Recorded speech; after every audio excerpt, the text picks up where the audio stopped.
Lord.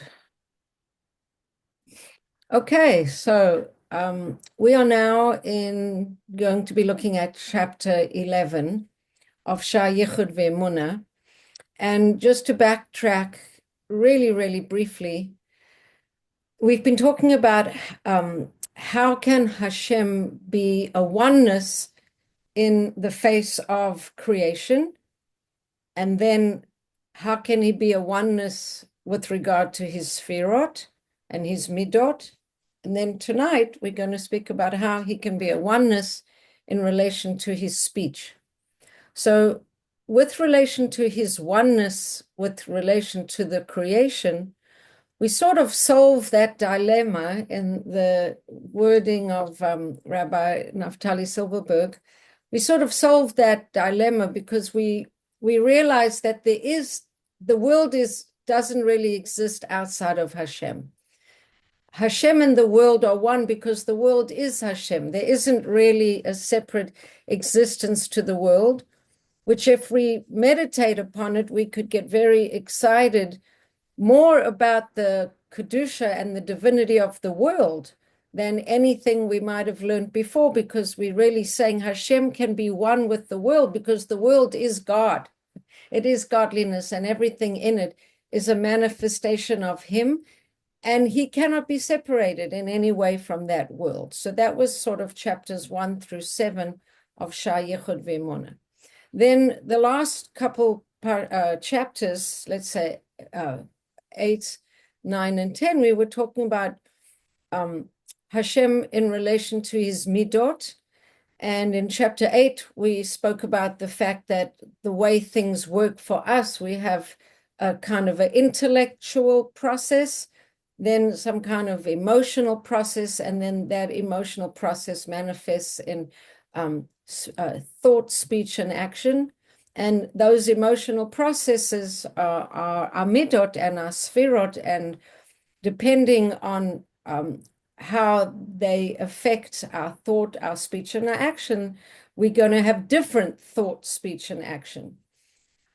But when we think about Hashem, and this is what we were talking even last week, we can't separate Hashem from his midot, because I was using the word Hashem is a isness. He's an all-encompassing isness. And in his isness, different qualities and different emotions in inverted commas, different aspects of him can simultaneously manifest.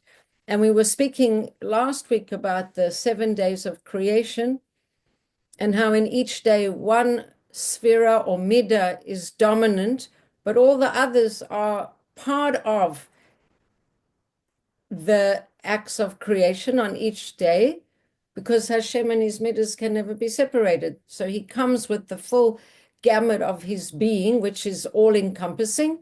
But when it comes to creation, on the first day of creation, Chesed is more articulated. On the second day of creation, Gevurah is more articulated. On the third day, Tiferet, etc.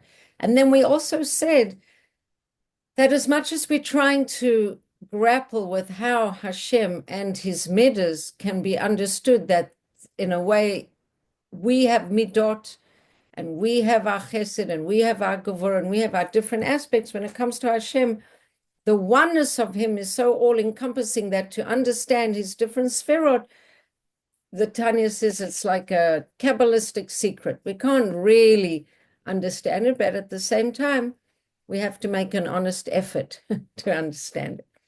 And then when we look at today's chapter, it's not going to speak so much, well, it's not going to speak at all about Hashem and his midot. It's going to speak about Hashem and his speech. How can we say that Hashem created the world through 10 utterances?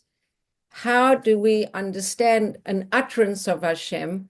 How do we understand not just the idea of Hashem's speech, which is one thing that's hard to understand, but when the speech comes out of Hashem's so-called mouth, does it separate from him, or is it still part of him? In other words, when I think a thought, let's say the thought that I think is, I'm thinking that I'm hungry.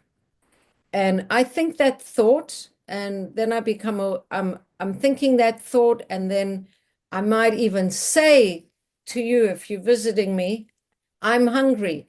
Let's get something to drink. Let's get something to eat. I take the thought that cannot really have a reality to it unless I put words to it, even if I'm thinking it. If I'm just having an amorphous thought process and I'm not actually thinking, I feel hungry, I cannot say to you, I'm hungry. How are you? Are you hungry? Would you like something to eat? As soon as I'm speaking, I'm communicating and something's coming out of me and it's connecting to you and it's enabling me to communicate what are the thoughts in my head, to get them out of my mouth and enable me to communicate with someone or something else outside of me. So that's how it is with us. We think something, the thinking gives a reality, the putting into words of the thought gives a reality to those thoughts. And then when I actually articulate those thoughts into words, which we call speech, then that enables me to relate to someone else. So what the Tanya is going to do is it's going to talk about my capacity to speak, how I need to give identification to my thoughts through words, and then I say them and they come out of me. But then we're going to think about Hashem's words in inverted commas. How does Hashem articulate utterances such that they come out of him? And then if they come out of him, we have the same problem that we've had all through the Tanya. If they've come out of him because he's articulating in some way, is he then separate from those words? Do you understand the question? Is he separate because something's being voiced by him or put out of him? And the Tanya is going to answer predictably that even though he's articulating words, so to speak, words, and I'm going to clarify what they mean by words. They don't really mean words, but they mean something which we call words, Hashem's words. Even though he's articulating these words, he and his words can't be separate, because nothing can be separate from God, and nothing can be separate from that all-encompassing isness that is God, even his words and his utterances. So just like his Sfirot, his midot can't be separate from him, just like the world and in all its aspects is really a manifestation of him in all of its multidimensionality. So too, Hashem's speech can't be separated from him because everything is God. Ein od milvado. But remember, the Tanya says, nevertheless, we have to try and understand the dynamics of how this is working.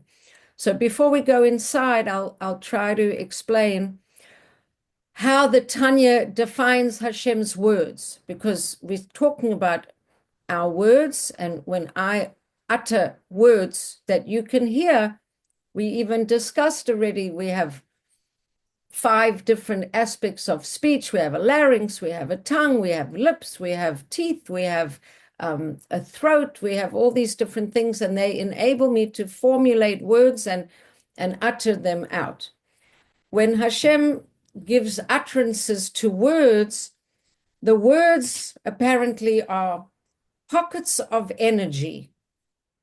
Hashem's words, which are based on the 22 letters of the Hebrew alphabet, like I've said many times, those letters are like Lego blocks, or to use the language of Chaim Miller, they are pockets of energy.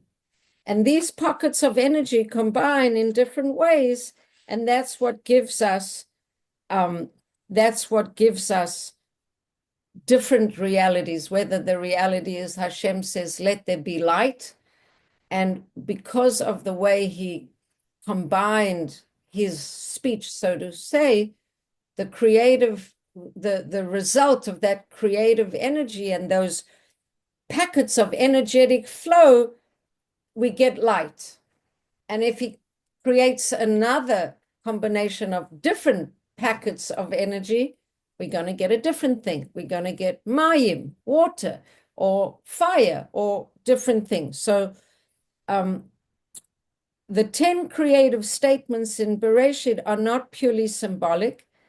They constitute letters of these statements, which represent precise packets of energetic flow, which have emerged from the divine attributes in order to power the creative process.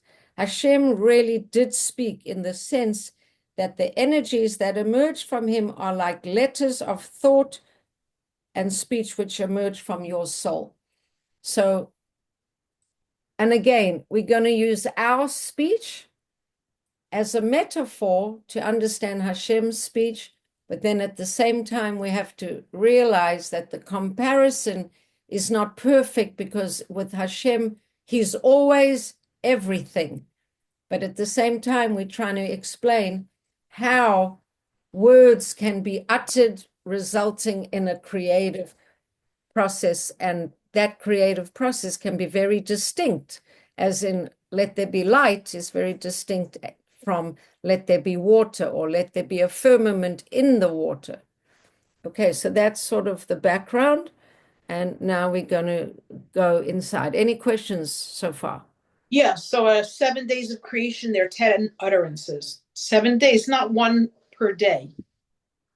Like man was created on the 6th day at the same time as other things. Well, wait, 7 days of creation, 7 emotional attributes. Chesed, Gevura, Tiferet, Netzach, Hod, Yesod, Shabbos is Malchut. The 10 are preceding. They come higher than the 7 days of creation. Chochmah, Bin, and Da'at are sort of informing. It's gathered from. It's not written in Bereshit. Those words are not used in Bereshit. Which words?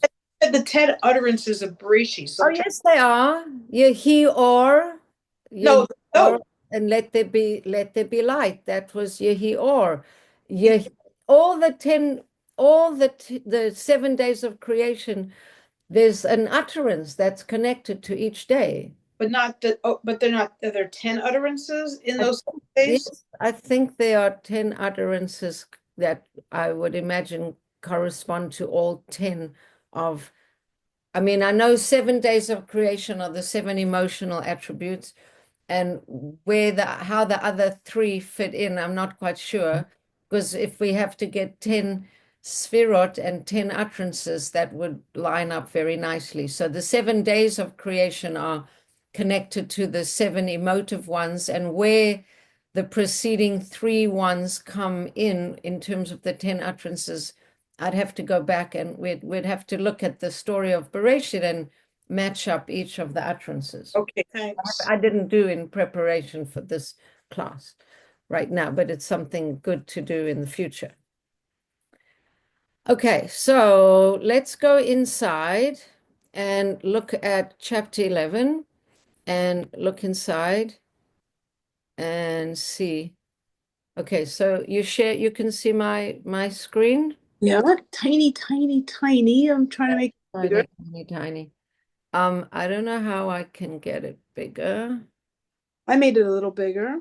Oh, look, you can too. I just made it bigger. Look at me. Okay, I made it bigger. Okay. So now. You want me to read? Sure.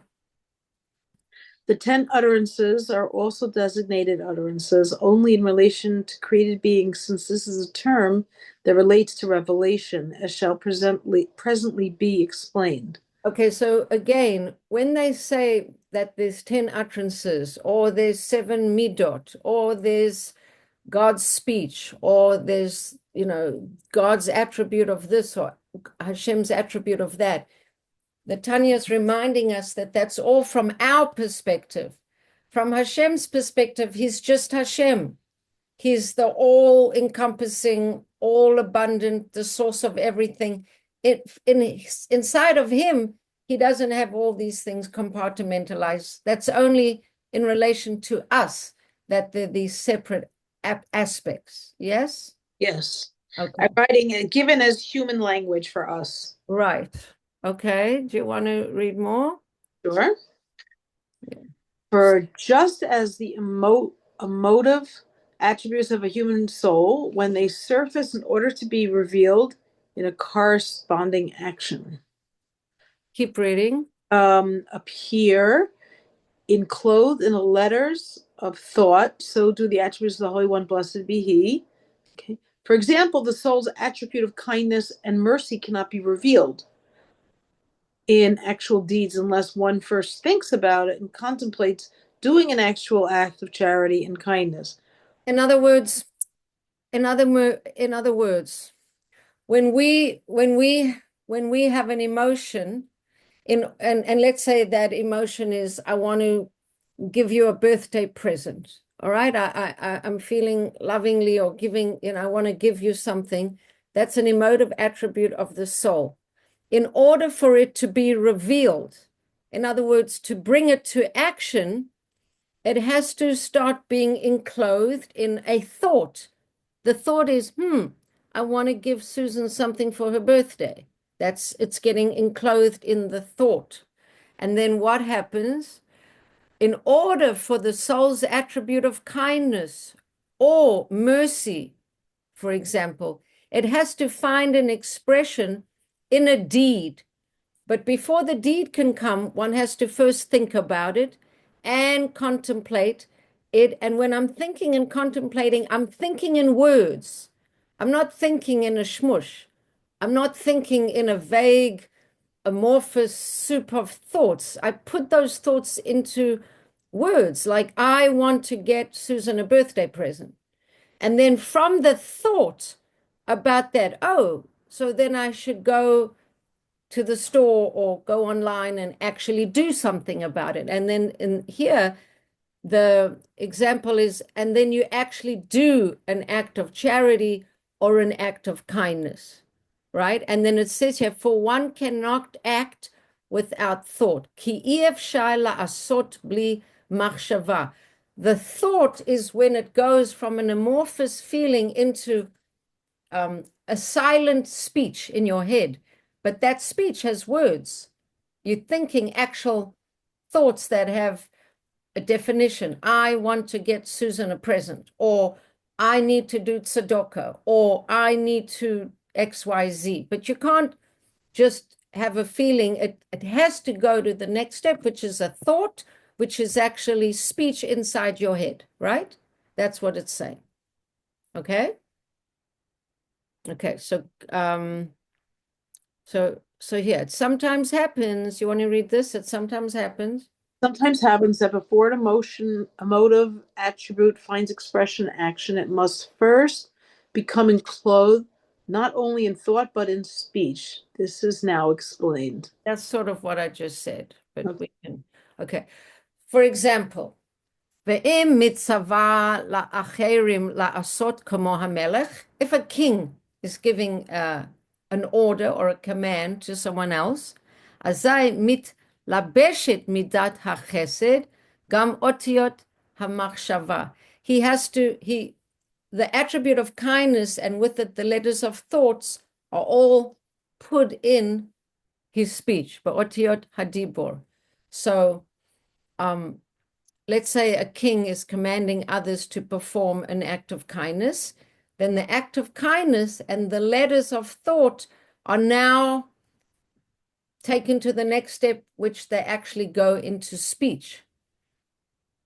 First, you have the feeling, then you have the thought, and then from the thought, the king's actually going to tell someone, let's say we're talking about a king. He's not going to get Susan the present. He's telling his servant, go get Susan a present, right? So it has to go from thought, then it's going to come out in speech. That's how it's coming out. So, and then the Tanya says this is also the case when one speaks words of kindness and compassion to his friend, that through the letters of thought or letters of speech, that's how the soul's faculties and attributes become revealed.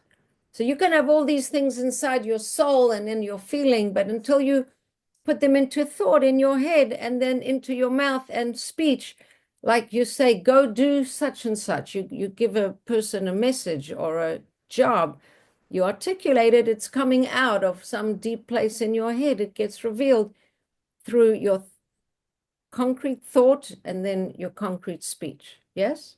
Yes. Yes. Okay, so let's go. You want to read? So, figuratively speaking, When the emotive attributes of the Holy One, blessed be He, reach the level at which the activity is to be revealed in the lower worlds, this revelation and the flow of this action are called an utterance and the combination of letters. in other words, Hashem is also speaking. But what does that really mean when it comes to Hashem? We call it an utterance, and it seems to be a combination of letters. For example, it's going to say here, Nikra Gilui Ze Hamshachat Pu'ula Zu B'Shem Ma'amar V'Seiruf Otiot. It's looking like there's a Ma'amar, a utterance, and there's different letters being put together. So how does this work with Hashem? Carry on for there. There can be no action proceeding from His holy emotive attributes without the intermediacy of combinations which are called letters. So, in other words, letters is a way to contain it And in to in express our it language. and to get it out in some way that it's coming out of this complete all-encompassing everything, but it's sort of becoming, so to speak, articulated or separated. But the Tanya already has given us enough warning that it seems like it's separating from the all-encompassing isness, but it's doing this paradoxical thing that it's articulating a specific attribute of Hashem or aspect of Hashem, but in fact, it's still part of his overall isness. Mm-hmm. You understand? Mm-hmm. Okay. Over So and over. action can. Action can result or be revealed from God's emotive attributes only when a number of particular powers combine to produce this revelation. Keep For going. instance, for the creation of light from the attribute of kindness, there issued from it a flow of action and a power of which to produce and create the light. So this is the whole thing. There had to be a chain reaction for there to be the creation of light. There had to be. Something had to happen, and it's coming from Hashem's essential midah of chesed, and it's coming out as a manifestation of his midah and chesed, but it has a distinctiveness. It's going to create light, and it's not going to create something else. It's going to create light because that's the way Hashem wants to direct that particular energy at this time.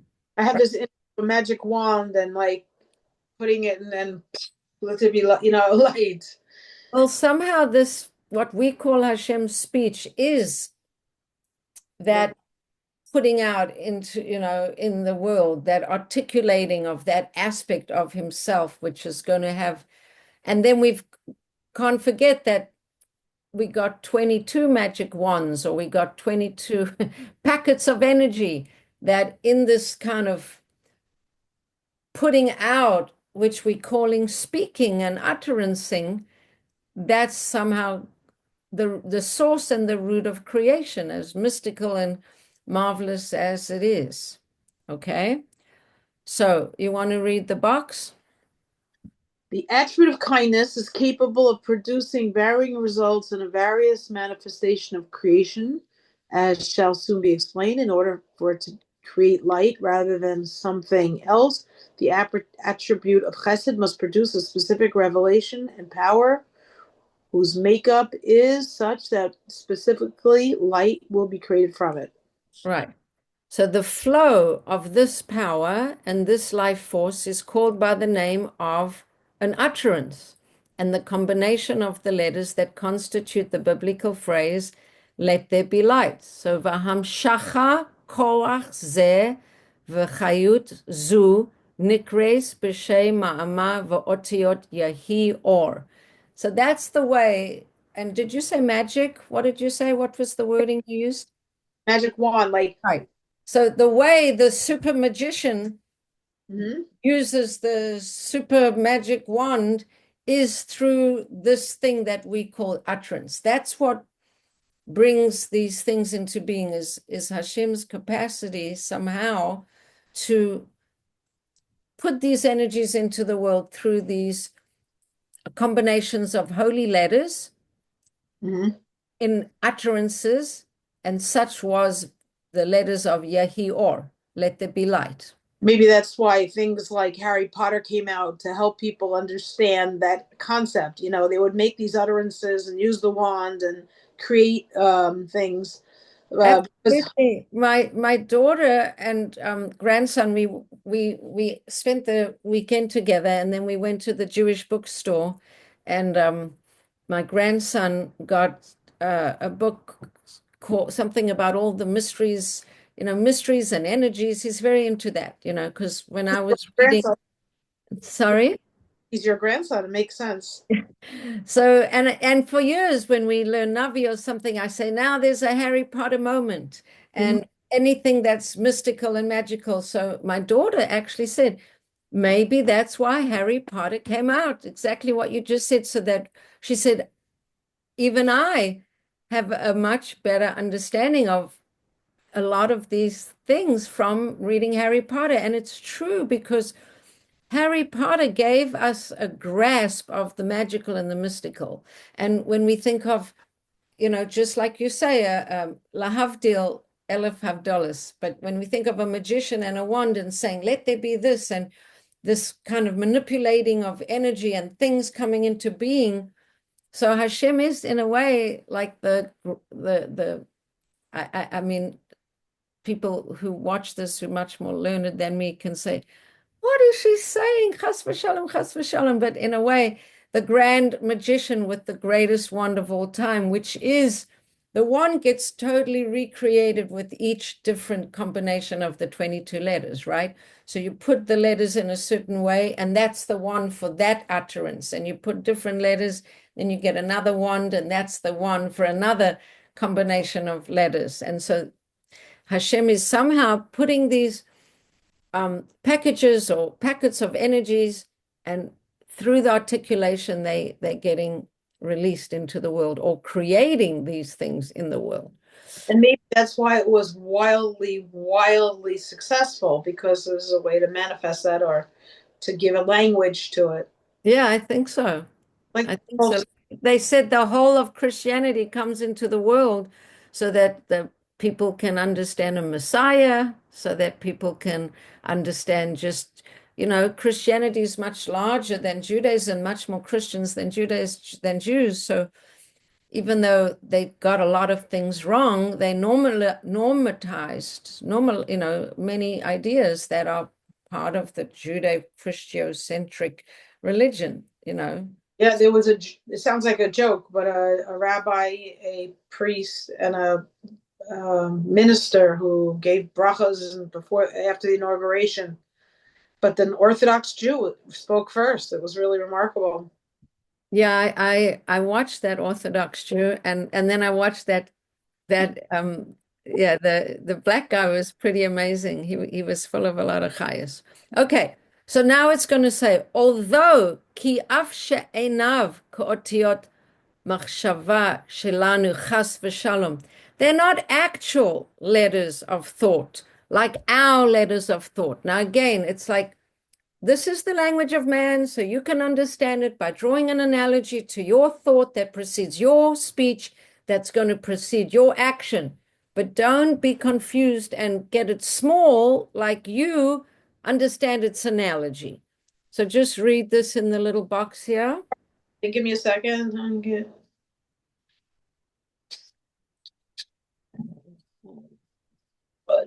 Okay, let's see. It says No, they'll. you don't have to read it. It's just what I've said. It's like even though we're comparing it to us, don't get it too literal. It's just to help us get a general idea. Nevertheless, carry on with nevertheless. They are similar to our letters of thought in that they are a phenomenon which indicates the bringing into existence of the light from nothing. They are the particular power that creates light. Hence, light was created from the flow of power and not other things, which were also created from the attribute of kindness, such as water and the like, which you said in the beginning. Right. So that from these utterances are going to come all the different things with all their own, particularnesses.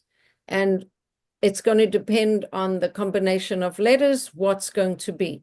It could be water, it could be light, it could be Aish, it could be whatever Hashem decides, and whichever the combination of letters is going to determine.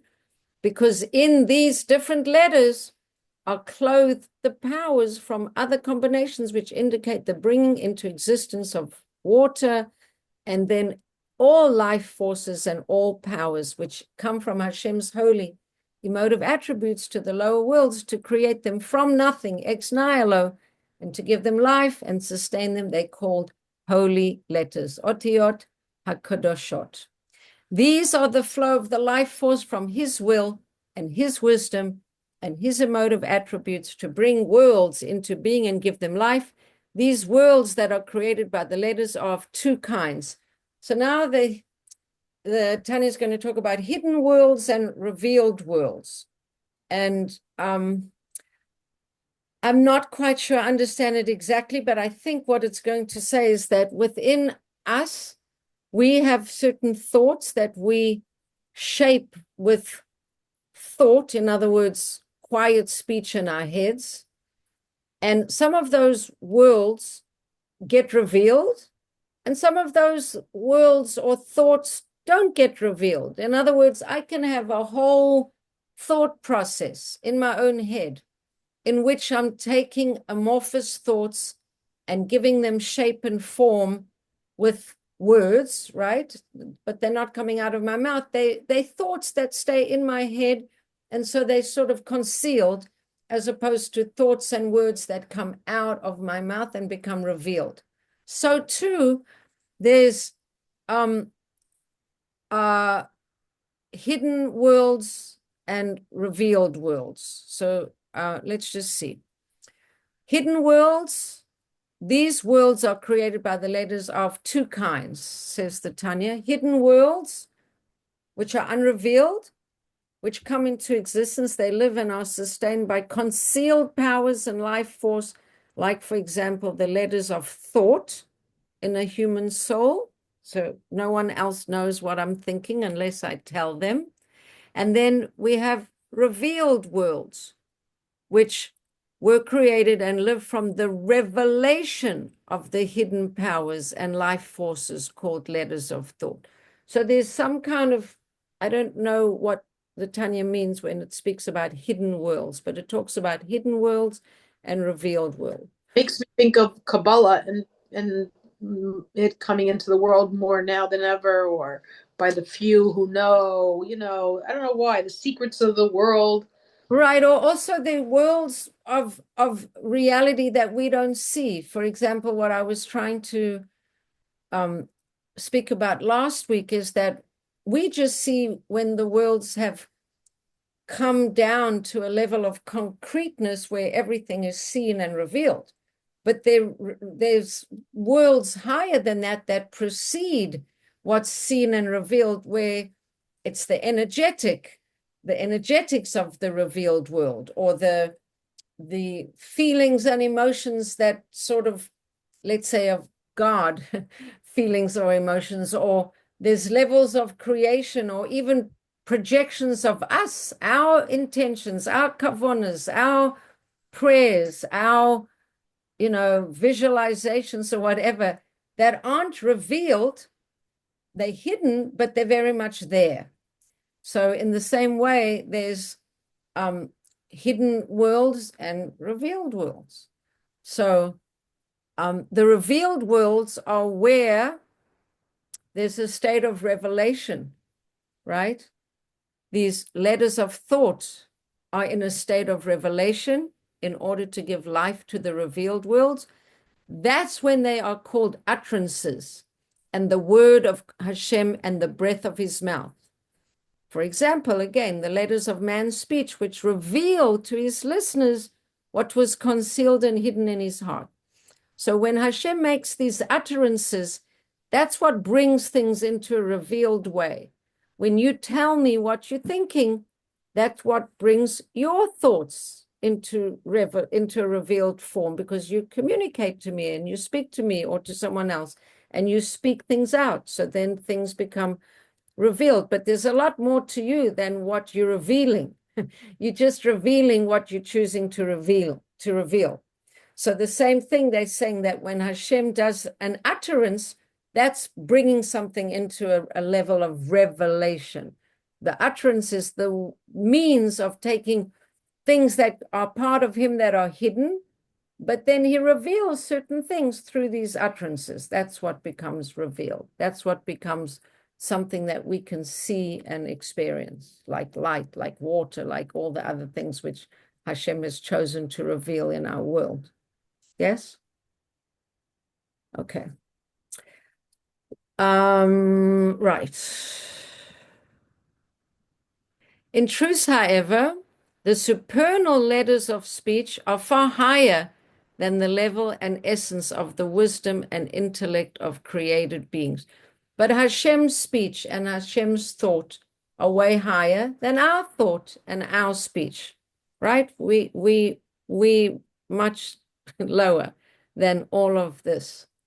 The supernal letters of speech are way transcendent than our speech or our intellect or our wisdom. Because we creations of Hashem. And how did we get created? Nivra ha'adam ba'al chokhmah ve'seichel. Because why? Sheharei b'ma'ama otiot na'aseh adam b'tzalmenu v'gomeh. How did we get created? Well, Hashem gave an utterance, a combination of packets of divine energy, and that particular utterance was na'aseh adam b'tzalmenu v'gomer. Let us make a man in our image, right? And like you're saying, it's sort of reminiscent of the spells and the articulations of the wizards. They make a spell and they had to articulate it clearly. And it's interesting because when these energy people talk about a visualization or, they say, make it clear, give definition to, even with the prayer. Don't be amorphous about it. Be specific. Let your words have a specificity. So with Hashem had a specificity about everything he creates. Na'aseh Adam b'tzalmenu. That's also the power of speech, how we should be careful to speak accurately, because our speech is a very powerful thing. Our speech and the way we put words into the world, the way we describe our experiences, the way we speak about other people, words are incredibly powerful. So Hashem made us with Na'aseh Adam b'tzalmenu. Let us make a man in our image. And of course, the creator is high, superior than anything he created. So we have wisdom and intellect, but of course, Hashem's wisdom and intellect is far superior. And our breath is from the divine breath, because he breathed into his nostrils, into Adam's nostrils, a soul of life. But our source is still, very transcendent. So we have wisdom and we have intellect, but it was created by the superior wisdom and the superior intellect. And we have breath because Hashem, what does it say? V'yipach ba'apav nishmat chayim. Hashem breathed into us.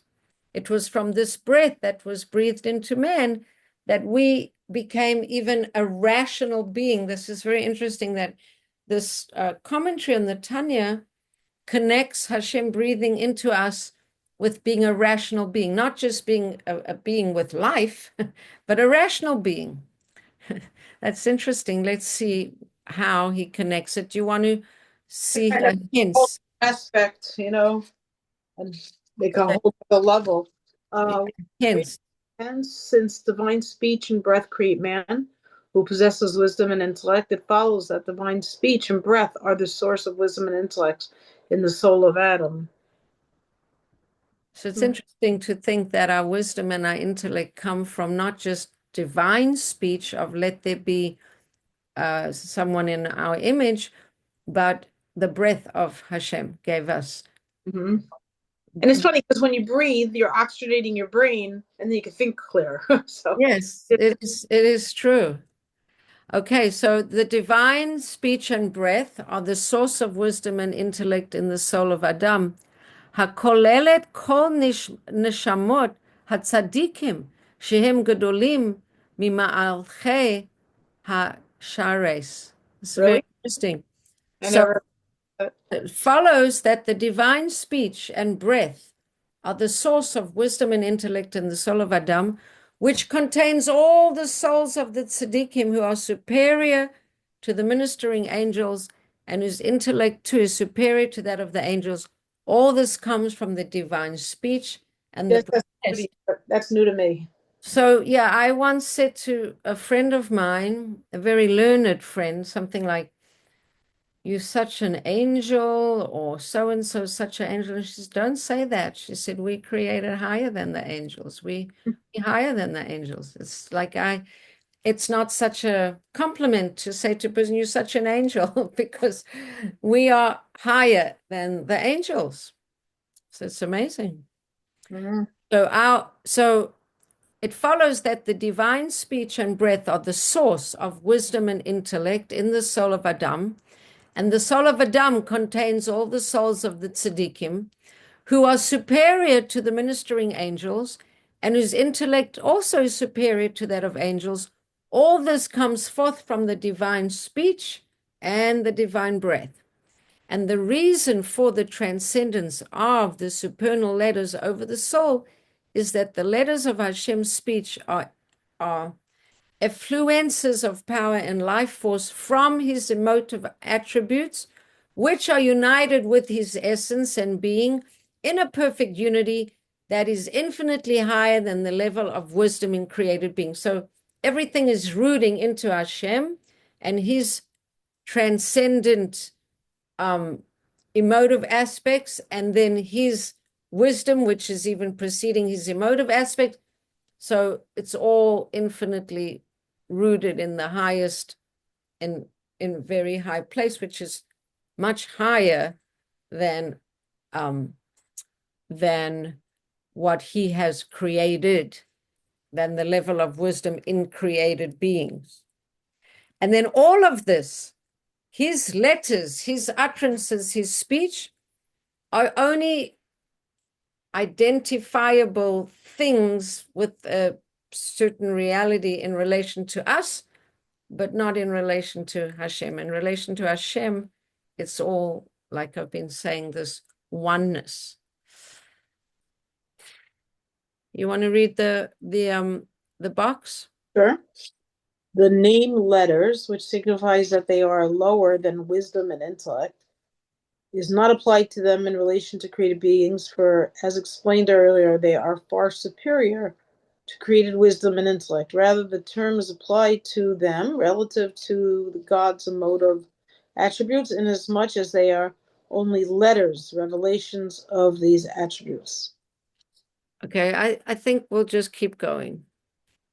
Now they, v'hine hen kaf beis mine hamshachot chayot v'kochot shonim ze mize.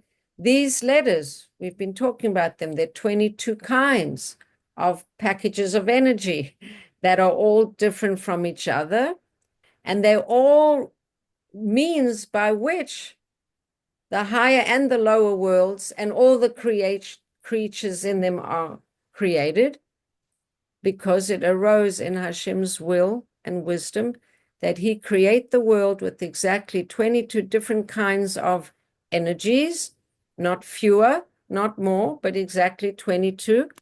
And these 22 letters, which are fixed in the mouth and the tongue, we have learned in Sefer Yetzirah. And even the shape of the letters of these utterances are, as written in the Torah, indicate the form of the flow. So like a lamed has a different shape than an aleph, and all the mystical things that go into the shapes of the aleph base. Each letter has a persona, personality, a distinctiveness that is essentially connected to its shape. And that's why we have so much fun with gematrias, and we can talk about like a M for Mayim, it's a container, a mem sofit, it's, it holds, it's a container, the womb, which is water, and a mikvah, and all these games, beautiful things we can play when we start extrapolating on the shape of the letter and the meaning of the letter. So the shape even is part of the flow of energy that's connected to that letter. For the letters of speech and thought in the human soul are also outflows from the essence and the being of the intellect and the emotive attributes, as is explained elsewhere. So just like when Hashem uses particular letters, it's because he wants to express a particular kind of a feeling. Like a stone, an Evan is a very different expression than a bird or a tree. Everything is an expression of a different flow that Hashem is wanting to manifest into the world. So it is with us that when we say different things, they're giving expression to different feelings and emotions that we have. Makes me think of the artists in Svat who play with letters in their art, Kabbalistic art. Well, that's, yeah, because the letters are so powerful. And so when you start learning Torah and you start connecting to the letters and the shapes of the letters and the meanings of the letters, it's very powerful. It's very creative. As an artist who's a creative person, you connect into the creativity of Hashem, and Hashem's sort of paintbrush. We've been using all these analogies, the magician with the wand, or Hashem is the artist with the paint and the different colors, and he's making all these different, beautiful paintings of creation through the medium of the Aleph base. But the bottom line of the whole chapter really is to, and here there's a whole long commentary, which I guess you could read if you want. But the essence of the whole chapter is to say that in essence, even though we're separating Hashem and his capacity to bring these articulations out of him, somehow we've still got to hold on to the idea that he and his articulations and he and his creation and he and the world are all a oneness, and everything is part of that oneness, and that it's a sort of like a Kabbalistic, I don't know if I want to use the word trick, but a kind of sophisticated level of understanding, which I haven't received yet or arrived at, of how Hashem is simultaneously one with everything and yet able to articulate these different aspects of himself that when it comes to us are separate things from me. For example, when I send out my speech into the microphone or into the computer, that speech in a way is separate from me and becomes something that has an existence of its own.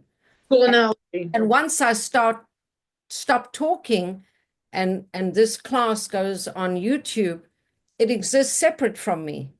And then me and my words are separate, particularly this class and the video that's going to be made from the class. There's me, and then there's my words that I've sent out and are recorded in this video. But when it comes to Hashem, he and his words are never separate because he is an all-encompassing reality. So And I'm comforted by the fact that it says it's a sort of Kabbalistic secret, how that simultaneously is a reality. And maybe the Tanya has tried to explain it, but it's still kind of incomprehensible, although it's gone to great lengths to keep stating over and over again that he and his creation is still a oneness. And then it's taken it in different minutiae, he and his midot, he and his speech, he and his utterances, he and the world. It's really all one. How exactly it's all one is complicated, but that's the truth, that it's like the sun, and you take a ray of the sun and you put the ray of the sun back inside the sun, and you can't differentiate between this ray and that ray. It's all subsumed in the sun.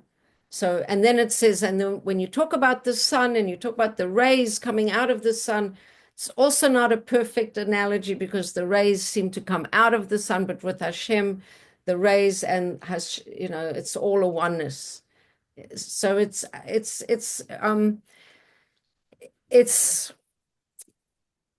a sophistication that I'm still grappling to completely chap. Hence, it makes me understand this interesting aspects of Lubavitchers who just have such a deep understanding of Shem and so connected and so clear. It comes from learning this stuff, I'm sure. I definitely think so. And it's also one of the things that explain Chabad's capacity to connect to other people, regardless of who they are, where they've been, what's their level of religiosity, or because when you have that foundational principle that it's all God, everything's God, we all brothers, we all united, we all have the same source, everything is just a revelation of godliness, then it really enables you to be a lot less judgmental around people, their level of observance or whatever. It's all irrelevant because everything is godliness and everything is a revelation of godliness. And part of that also is you can go live anywhere in the world because it's all God, and you can have a lot of emunah and bitachon because everything is God, and you can trust in the abundance. You can go somewhere with no money and start a Chabad house and believe that the Rebbe's bracha is going to come through and everything is God and things are all, it's part of the abundance mentality as well, because God is everything. If you trust and you connect and you open and you just in that space, it's very overlapping in a way with the abundance, the whole secret thing and believing in abundance, because it's believing that Hashem is the source of everything and he's going to be able to provide everything you need. And there's this sense that you're going to be protected and supported, so it can make, Lubavitchers kind of have a fearless quality. They go anywhere and they just take on crazy shlichut, of starting a Chabad house in the middle of who knows where, and believing that everything is Hashem, and wherever you are and whatever you're doing is a chance to connect to Hashem. So before you end, I have a question. Sure. And that is, this is all about this world. This is all about this world. What about the world to come? Is it all of this off the table and it's different? I mean, is it the rules different? Is everything revealed? There's no secrets? There's no unrevealed? I think there's a great question there, but I don't think I understood the question.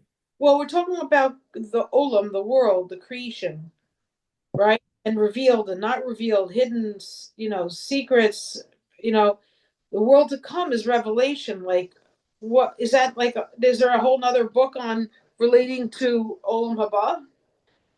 Well, I would think that if this world is the hidden world where Hashem's all-encompassing isness is still somewhat disguised, then I would say that the Olam Haba world, it's more revealed how Hashem is in fact everything, and that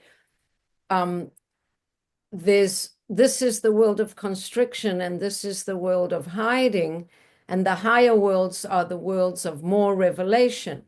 I So mean, what does it mean, Olam Haba? Does Olam Haba mean in time that there's another world that's to come, like after your 120, it's a linear, the next stage? Or is it the world to come out in years. this reality? There's higher and higher realities of the now. In other words, in this moment, there's an aspect of creation where Hashem's light is hidden. And even in the right now, there's aspects of Hashem's world and creation where his being and essence is much less hidden.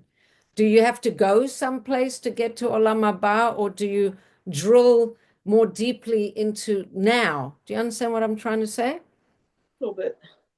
Yes. Um, in other words, in other words, what happens when your soul passes out of your body? Your soul is the same soul, but it's not in the restrictions of the body. It's in a much less restrictive place. What happens when the Jews come out of Egypt? They're not in exile anymore. The soul going into the body is like a soul going into exile. When the soul comes out of the body after 120, then it doesn't have to be in this world of constriction and hiddenness. It can go back to being in a world where there's much more revelation and much less hiding and veiling. Also, the 6,000 year period of being in this world, like there's another. Well, we're hoping that as we're transitioning now into a new Tekufa, a new reality, the veils in our world are coming down, and the difference between our world and the less veiled world, hopefully that difference gets less and less dramatic the more people wake up and connect to their souls and start discovering the godliness in what used to be more hidden. We try to make it more revealed and more. I like that. Very nice. Very nice. Messianic era is when you bring more divine consciousness into this world that is supposedly hidden, and you kind of start turning on the light so that this world gets light and light and lighter, so that you don't have to yearn for the next world. The next world becomes, this world becomes like the next world. That's what Mashiach is. Oh, I really like that. Yeah. Okay. All right. So we got one more chapter of this, and then we will decide what's going to happen next. Okay. A wonderful evening. Thank you so All much. right. Thank you Enlightenment. so much.